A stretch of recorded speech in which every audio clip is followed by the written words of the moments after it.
bisa.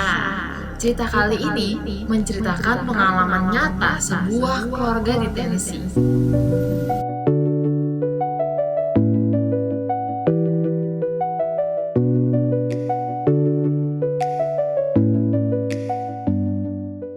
Pada abad ke-19, hidup sebuah keluarga di Adams, Tennessee.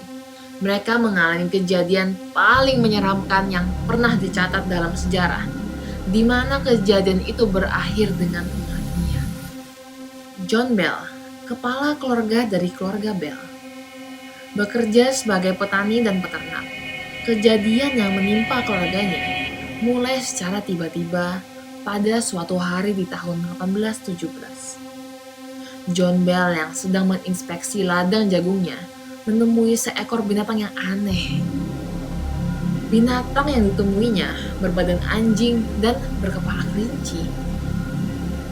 Karena kaget, John langsung menembak binatang itu beberapa kali. Tetapi binatang itu hilang begitu saja. Binatang apa tadi itu? Badannya anjing, tapi kepalanya kelinci. Pikir John bingung setelah selesai menembak. Kejadian itu sempat dilupakan oleh John yang tidak menemukan apa-apa. Tetapi pada malam harinya, kejadian aneh berlanjut. Kali ini, seluruh keluarga Bell mendengar suara seperti sebuah benda dipukul. Suaranya terdengar dari gudang kayu kita, kata anak John yang sedang menempelkan kupingnya di dinding. Mendengar itu, John pun mengambil senjatanya dan pergi menuju ke gudang kayunya. Kalian semua tunggu di sini dan kunci pintu. Siapa tahu ada maling. John memberikan peringatan kepada anak dan istrinya sebelum keluar dari rumahnya. John mengendap-endap ke arah gudang sambil mengintip, tapi tidak melihat siapapun. Suaranya masih terdengar dengan jelas.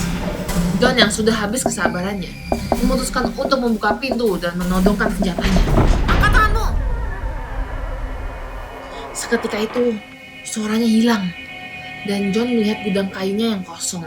Tidak ada orang sama sekali. Dengan bingung, John mengitari gudang tanpa hasil apapun.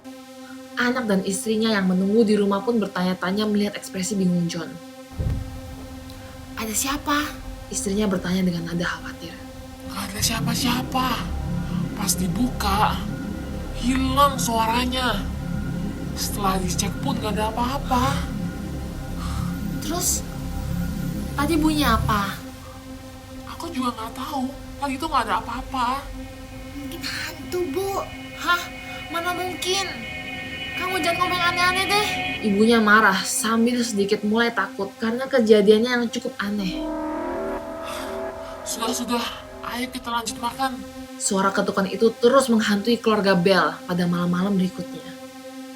Makin hari suara itu terdengar makin sering dan makin keras. Setiap kali John dan anaknya mengecek ke gudang, suara itu akan hilang tanpa bekas. Tidak ada tanda-tanda manusia maupun hewan yang memasuki gudang tersebut. Keluarga Bell mulai merasa ketakutan.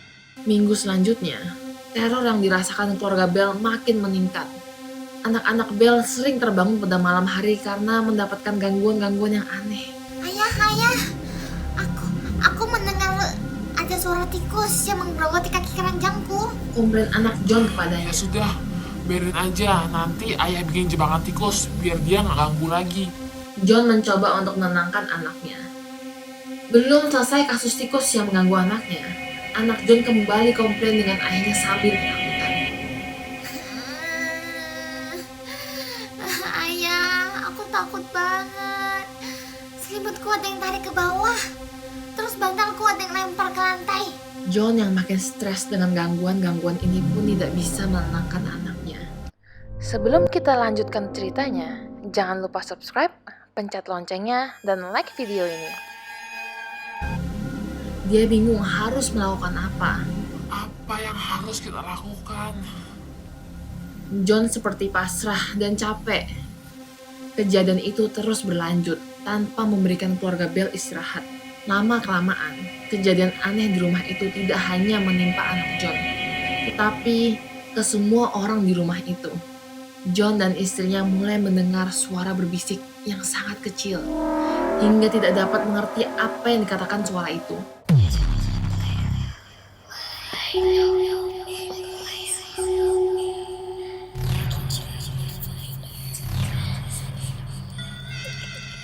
Kadang suara itu seperti berbicara sendiri, kadang seperti sedang bernyanyi. Kejadian yang lebih aneh dari sebelumnya terus terjadi. Kali ini, anak John berinteraksi langsung dengan makhluk di rumahnya. Rambutnya ditarik oleh sesuatu yang tak kasat mata. Mukanya ditampar-tampar hingga meninggalkan bekas tangan. Ayah, apa yang terjadi dengan kita? Anaknya menangis sambil memeluk John yang tidak bisa apa-apa. Suara-suara berbisik yang didengar oleh John juga mulai berubah menjadi keras dan jelas. Suaranya menyanyikan lagu, berbicara kutipan-kutipan buku, dan bahkan pernah mengutip kata per kata dari ceramah di gereja tempat John berdoa. Or else you won't save me. I Pergi! see you figure me. Pergi kamu dari sini! Jangan ganggu keluargaku! I see you figure me. The man in the dark said. Or else you won't John save me. teriak dengan nada yang putus asa. Akan tetapi, kejadian aneh itu terus berlanjut. Puncak dari kejadian supernatural itu terjadi pada sebuah pagi tanggal 20 Januari 1820. John menghembuskan nafas terakhirnya setelah kondisinya yang koma pada hari sebelumnya. Setelah kematian John, anak John menemukan botol kaca kecil yang berisikan cairan yang tidak bisa diidentifikasi. Apa ini? Anak John yang masih sedih karena baru ditinggal ayahnya rasa sangat penasaran. Karena kematian ayahnya yang misterius dan tiba-tiba. Anak John merasa bahwa kematian ayahnya ada hubungannya dengan makhluk yang mengganggu keluarganya.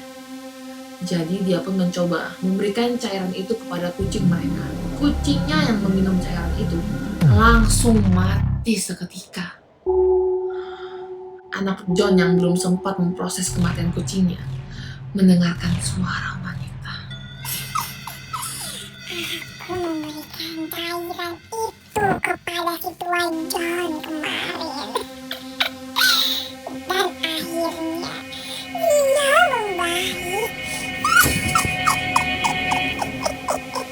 Setelah itu, tidak pernah ada kabar dari keluarga Bell. Mereka seakan menghilang dari muka bumi.